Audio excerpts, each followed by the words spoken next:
Welcome to Yoga Fundamentals. Pigeon.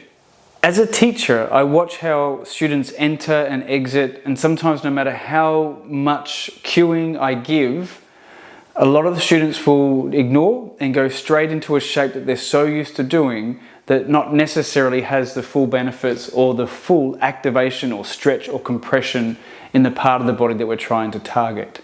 We're aiming for, whichever leg is forward, the rotator muscles. And if you think about what these rotator muscles do, they turn your feet out. They rotate externally. And they basically contract here, leg goes out. There's a little bit of glute action as well. And that's what we're aiming to stretch. So I really want to hammer home today that functional approach to yoga isn't necessarily how pretty a posture looks, how good it looks on Yoga Australia or Yoga International magazines, depending on what country you're from, but it's the area of the body that you're targeting. Yes, there may be some theoretical, esoteric understanding to the shape and how beautiful that looks and how that impacts you energetically. But in this physical body, this physical dimension that we all exist in, we want to be targeting this area, this tissue, the external rotators, that outer glute, as best as possible in the most supportive way for your hips and for your legs and for your body. So we're going to start with the most flexible approach, the most flexible bodies that can enter this shape really easily and go from there. It can be called the figure 4 or that figure 7 L-shaped position of the legs. A lot of yogis, a lot of yoga people I see getting into it where they raise that right leg, three-legged downward dog. They'll bring that knee forward, say it's the right knee, and they'll come straight into this L shape.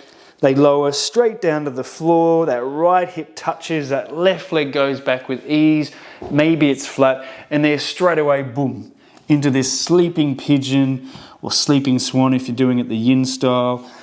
But not everybody's hips can sit on the floor. That right outer hip, a lot of people will float off to the side.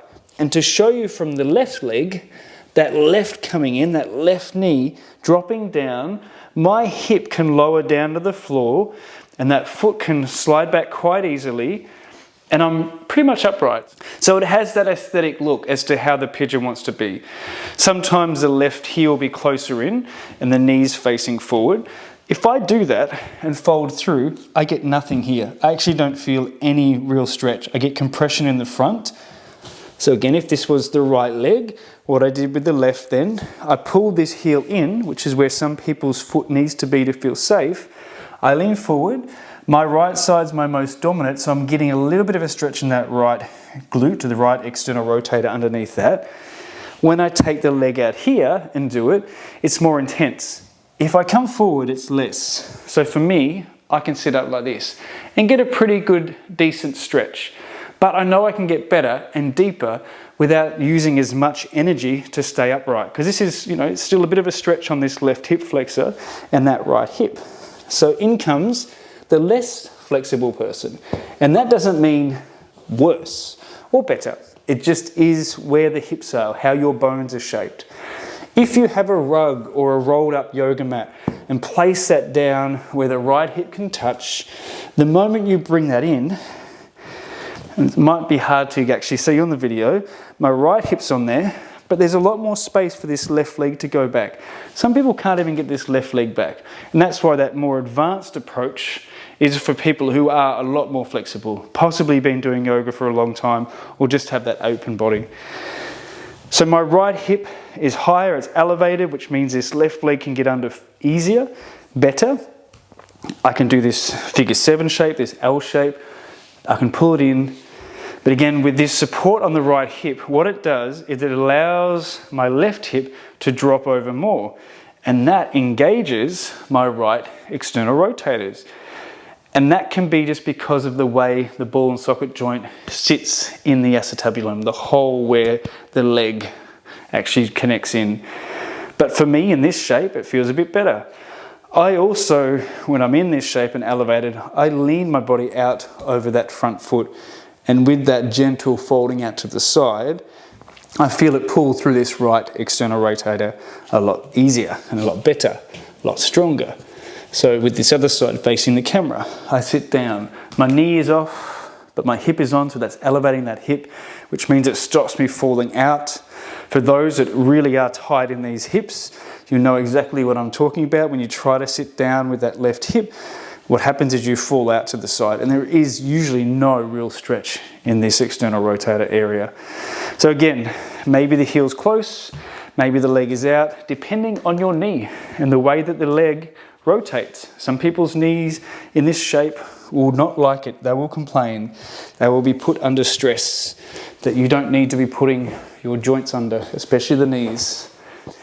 We come to maybe a beginner or someone who is less flexible, but again, being less flexible doesn't mean that it's worse. It can actually be a positive because you learn all the different changes that your body will go through time as you continue the practice.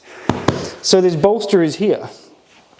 I get students, if they've never done this before, to sit on the bolster. So right knee's at the front, right hip comes down, and you can always start sitting like a side saddle and then take that left leg back. This right foot, right heel, maybe it's close in, maybe it's out to the side. This left leg, again, you might need to shuffle it under. And for me, even in this shape, I'm actually feeling it more in this left hip because pressure's pushing down. If I move my hands out towards that front foot, I'm getting a huge stretch. Better in this shape than I did in those first two floor or rug positions. And I could actually possibly lean forward and still get that stretch on. Sometimes leaning forward for a lot of people, they lose that stretch in the outer hip. Bolster on the left leg. Left knee comes forward. You're sitting the left hip on there. That right leg, you're trying to get it back into that split position. Maybe it's just a little bit off to the side. Maybe you can straighten it. That will change the shape of the hips and you're feeling it out there. Left foot, maybe it's away from you. Maybe you're leaning out towards that foot. The other option is to have the knee off the front of the bolster. So you're sitting with the right hip on the bolster, left knee's going back, and maybe that leg can come down to the floor. If you're too high, you could always introduce a rug or another mat in front. So I'm basically just elevating the floor towards that leg in front. If that again is too intense, yoga block. So it's lowering it about half a step onto that block. The knees on the floor, so I'm still elevating. That left leg, for some will have to stay here, some you can get back. Explore once you're on that block or when you're on the rug, when you're on the bolster. Move your body away from the knee out towards the foot. For a lot of people, that will be where you get that stretch in that hip, the knee at the front. Maybe the foot has to come in, and again, people folding forward here might get that stretch in the outer hip. If you come out here, elbow, some people can even turn under. For me, having the heel in, I lose the stretch. And again, this is just depending on where the ball and socket joint is facing in my hips. Sometimes the ball and socket joint faces forward, out to the side. Some people's even face backwards. Propping isn't bad. A lot of flow classes, you really don't have time to grab props, but I always recommend having at least a block if you've got a jumper nearby, or if you've got a rug or something, so that in these moments where you want to get into a shape, especially Pigeon, because I think Pigeon, again, people would get a deeper benefit if they had just a slight prop. Everyone's hips are different, so there'll be a small percentage of people that don't need it, but if you try and add that prop just to lift the hip, so if it's the right leg at the front, lifting that right hip up just slightly helps change the shape of the hips so that your body can move out and explore that little bit better, and gravity isn't, in essence, pulling you off to the side. Trying to put that right hip down, my body leans out to the right, and therefore I'm feeling a deep pull under this left hip flexor, which is natural because I'm sitting flat to the floor, quite normal. But to get over here takes a lot of effort. To try to lean out here, I'm feeling a little bit of pressure on my knee, but the moment I put, say, a block under that right hip, that little bit of elevation, I wouldn't even need to use the block. If I use this rug just slightly under there, straight away I feel less stretch through here, but already I'm feeling a deeper stretch in the external rotators, which is the target area of the Pigeon. Explore, explore, explore. Experiment with your body in shapes. Even slight movements, slight adjustments, changes of the hips, the arms, being upright, maybe coming forward.